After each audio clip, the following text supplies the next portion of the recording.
Бұл сабақта белгілі бір деңгейде мына педагогикаға қатты бір қатысы жоқ, экономикаға жақынырақ тақырыпты көтергім келеді.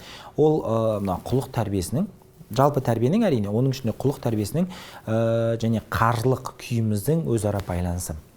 Біз айттық, құлық тәрбиесі ол біздің былайша айтқан кезде адамның әрекетінің компасы деп. Яғни не жақсы, не жаман, не солтүстік, не оңтүстік деген сияқты шешім қабылдауымызға әсер ететін факторлар.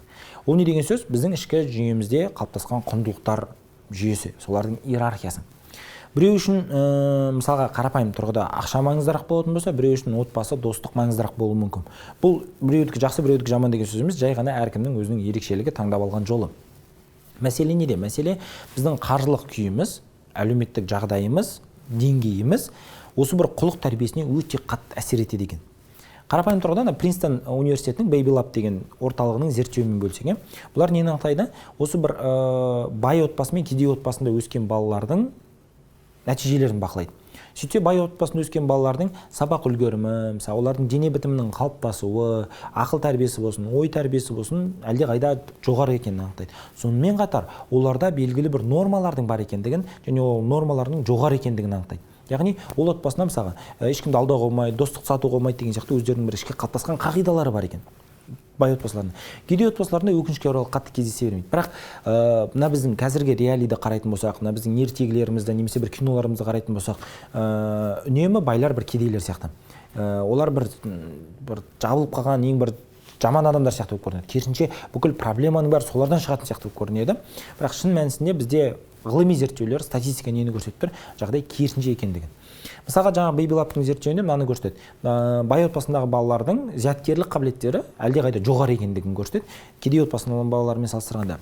Енді мәселе неде деген сұрақ туады. Заңды тұрғыда мәселе ақшаның көлемінде емес екен қызығы. Мәселе сол бір отбасында, мысалы, қарапайым алдында айтылғандай, сөздің саны мен сапасында, яғни ақыл тәрбиесі мен сұлулық тәрбиесінде. Бай отбасында жай ғана көбірек кітап оқылады, көбірек газет оқылады, соңында олар бай болған болу керек. Бала еститін, бала өсетін фон мүлдем басқа, оның саны мен сапасы басқа. Мына жақта да тура соны қамтамасыз етуге болады.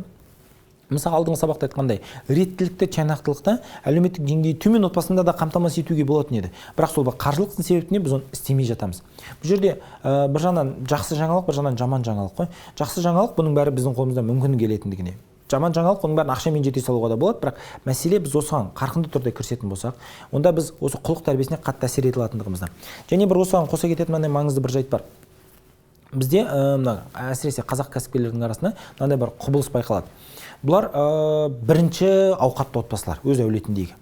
Осыған дейін әке-шешесімен бір 90-шы жылдарды көрген, қажеттілікті көріп өткен балалар, соның себебінен оларда бағанағы бір моральдық компас өте дұрыс қалыптасады. Байқасаңыздар, ненің жақсы, ненің жаман екенін біледі.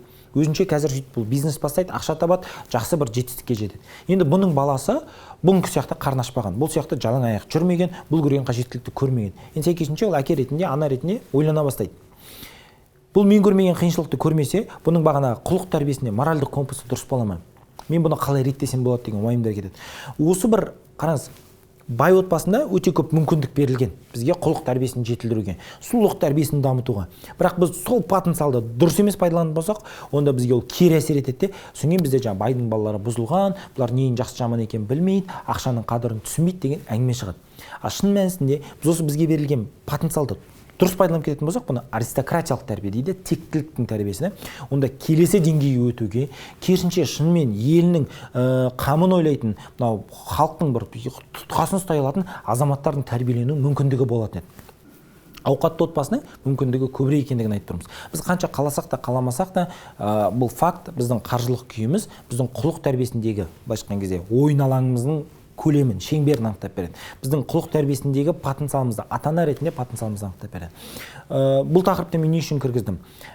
Біз, мысалға, әке ретінде бірнеше функциямыз бар екенін ұмытпауымыз керек. Қарапайым тұрғыда, мысалға, енді бұл түсінікті болу үшін үш деңгейлі функция дейікші.